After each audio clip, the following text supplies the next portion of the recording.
రాష్ట్రంలో రెవెన్యూ వ్యవస్థను జగన్ నాశనం చేశారని హోంమంత్రి అనిత అన్నారు. ఎన్నడూ గ్రామ సభలు నిర్వహించలేదు. బడుగు బలహీన వర్గాలకు మేలు చేస్తామని అసైన్డ్ భూముల్ని 22A నుంచి తొలగించి ఫ్రీ హోల్డ్ చేస్తామని నమ్మపలికారు. కానీ జగన్మోహన్ రెడ్డి గవర్నమెంట్ లో అసైన్ భూముల్ని ఫ్రీ హోల్డ్ అంత అక్రమంగానే సాగిన సంగతి మనందరికీ కూడా తెలుసు అధ్యక్ష. అసైన్ చేసి 20 ఏళ్ళు నిండని భూముల్ని కూడా ఫ్రీ హోల్డ్ చేయటం, ప్రభుత్వ భూముల్ని ఫ్రీ హోల్డ్ చేసి తమ పేరు మీద రాసుకోవటం, ఫ్రీ హోల్డ్ నిర్ణయానికి ముందే అమాయకులను అసైన్లకు ఆశ చూపి కారు చౌకగా ఆ భూముల్ని కొట్టేసిన సంగతి కూడా మనందరికీ కూడా తెలుసు అధ్యక్ష. మా ప్రభుత్వం వచ్చిన తర్వాత ఫ్రీ హోల్డ్ చేసిన భూములు రీవెరిఫికేషన్ చేయించింది అధ్యక్ష. అయితే ఇందులో సుమారుగా 13 లక్షలకు పైగా ఎకరాలని ఫ్రీ హోల్డ్ చేయగా అధ్యక్ష, అందులో దాదాపు 5 లక్షలకు పైగా ఎకరాలు నిబంధనలకు విరుద్ధంగా ఫ్రీ హోల్డ్ చేశారు అధ్యక్ష. అంటే దాదాపు 40% మేరకు అవకతవకలు చోటు చేసుకున్న సంగతి కూడా సభ ముందు పెడుతున్నాం అధ్యక్ష. ఫ్రీ హోల్డ్ చేసిన భూముల్లో జరిగిన రిజిస్ట్రేషన్స్లో కూడా అక్రమాలు చోటు చేసుకున్నాయి అధ్యక్ష.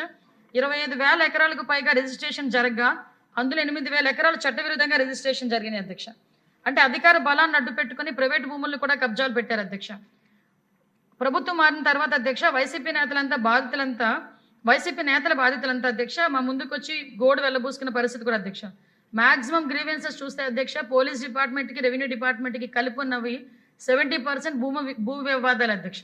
మాక్సిమం ఎక్కడ ఏ మీటింగ్లోకి వెళ్ళినా రెవెన్యూ డిపార్ట్మెంట్కి పోలీస్ డిపార్ట్మెంట్కి గ్రీవెన్సెస్ ఎక్కువ వస్తున్నాయంటే గత 5 ఏళ్ల పరిపాలన తాలూకా పాపమన్న సంగతి కూడా సభ ద్వారా ప్రజలకు తెలియజెప్పుకోవాల్సిన అవసరం కూడా మా డిపార్ట్మెంట్కి రెవెన్యూ డిపార్ట్మెంట్కి ఉంది కాబట్టి చెప్తున్నాను అధ్యక్ష. ఇది అందుకోసమే ఈ భూ కబ్జాలు అణచివేసేందుకు కబ్జా రాయిలు గుండెల్లో రైలు పరిగెత్తించేలా భూ కబ్జా నిరోధక చట్టాన్ని కూడా తీసుకొస్తున్నాం అధ్యక్ష. లాస్ట్ గవర్నమెంట్లో దానికి సంబంధించి ఒక పీడీ యాక్ట్ని కూడా అసెంబ్లీలో తీర్మానం చేయడం కూడా జరిగింది అధ్యక్ష.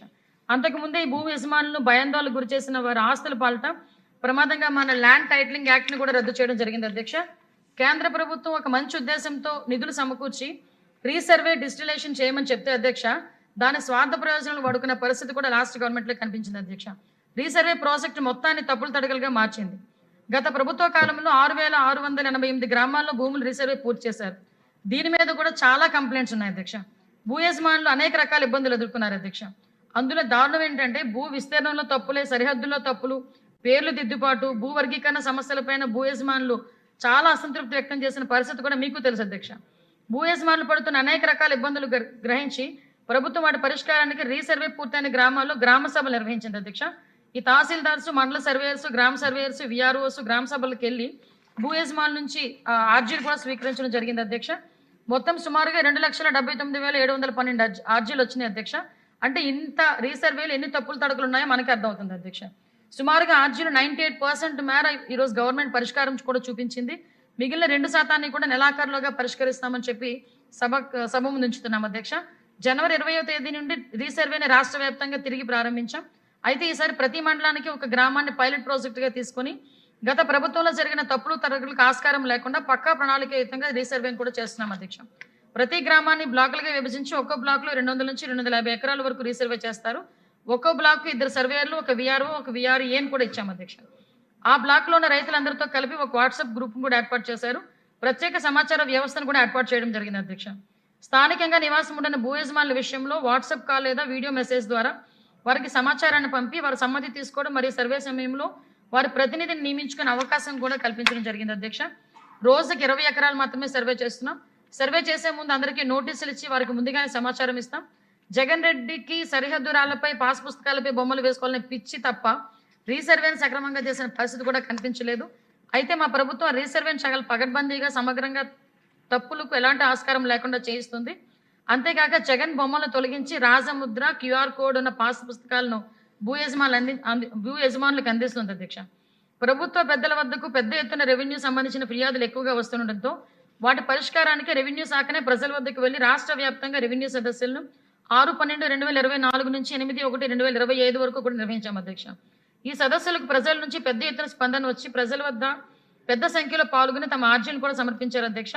రాష్ట్ర వ్యాప్తంగా 185,728 ఆర్జీలు రాగా 93% అందులో పరిష్కారం కూడా జరిగింది అధ్యక్ష. ఆర్జీల పరిష్కారంలో ఉన్నత ప్రమాణాలను పాటించాలని జిల్లా కలెక్టర్లు కూడా ఆదేశించడం జరిగింది. అలాగే థర్డ్ పార్టీల చేత ఆర్జీల పరిష్కారం ఎంత క్వాలిటీగా జరిగిందనేది ఆడిట్ కూడా చేస్తున్నాం అధ్యక్ష. రిజిస్ట్రేషన్ స్టాంప్ శాఖలో విప్లవాత్మకమైన మార్పులకు శ్రీకారం చుట్టాం. ముందుగా సబ్ రిజిస్టర్ కార్యాలయాల్లో వలసవాద చిహ్నాలుగా ఉన్న ఏర్పాటును తొలగించి ప్రభుత్వం దృష్టిలో ప్రజలు ప్రథమం అనే భావన కలిగించాం అధ్యక్ష. పబ్లిక్ డేటా ఎంట్రీ మాడ్యూల్ ప్రవేశపెట్టాం. ప్రజలు స్వయంగా డేటా నమోదు చేయడానికి వీలు కల్పించాం అధ్యక్ష. ప్రజలు అసైన్లో తమ ఆస్తుల రిజిస్ట్రేషన్ కోసం స్లాట్ బుక్ చేసుకోవచ్చు. దీంతో రిజిస్ట్రేషన్ చేయించుకున్న సమయం కూడా తగ్గుతుంది అధ్యక్ష. సిబ్బందిపై పనిభారం కూడా తగ్గుతుంది అధ్యక్ష. కొంతమంది సభ్యులు కొంత 22A ప్రైవేట్ భూములు పెట్టుటకు వీల్లేదని ఇన్స్ట్రక్షన్స్ కూడా అన్ని జిల్లా కలెక్టర్లకు ఇవ్వడం అయింది అధ్యక్ష. డిస్ట్రిక్ట్ లెవెల్ కమిటీ ఆర్జీలు స్వీకరించి ఫీల్డ్ లెవెల్లో ఎంక్వైరీ చేసి రాంగ్గా ఉన్న 22A పెట్టినవి తొలగించడానికి చర్యలు తీసుకోవడం కూడా జరిగింది అధ్యక్ష. అలాగే అధ్యక్ష, ఇందాక మీకు చెప్పాను అధ్యక్ష, రీసర్వే ఎన్ని గ్రామాల్లో కూడా జరిగిందన్నది.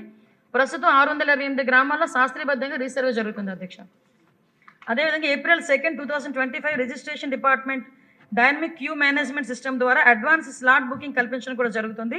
ప్రజలకు ఎక్కడా కూడా వెయిటింగ్ చేసే అవకాశం కూడా ఉండదు అధ్యక్ష. మన విష్ణుకుమార్ రాజు గారు కూడా కొన్ని ఇష్యూస్ చెప్పారు అధ్యక్ష. ల్యాండ్ సీరియల్ సర్వే నెంబర్ 228/4 ఆ ఇష్యూస్ అన్నీ కూడా సార్ చెప్పారు, అవన్నీ కూడా నోట్ చేసుకోవడం జరిగింది అధ్యక్ష. ఇవన్నీ కూడా గౌరవ మంత్రి గారికి కూడా దృష్టిలో పెడతాం. ఇక్కడ అధికారులు కూడా ఇవన్నీ కూడా నోట్ చేసుకున్నారు అధ్యక్ష, మీరు చెప్పిన సర్వే నెంబర్స్ అన్ని.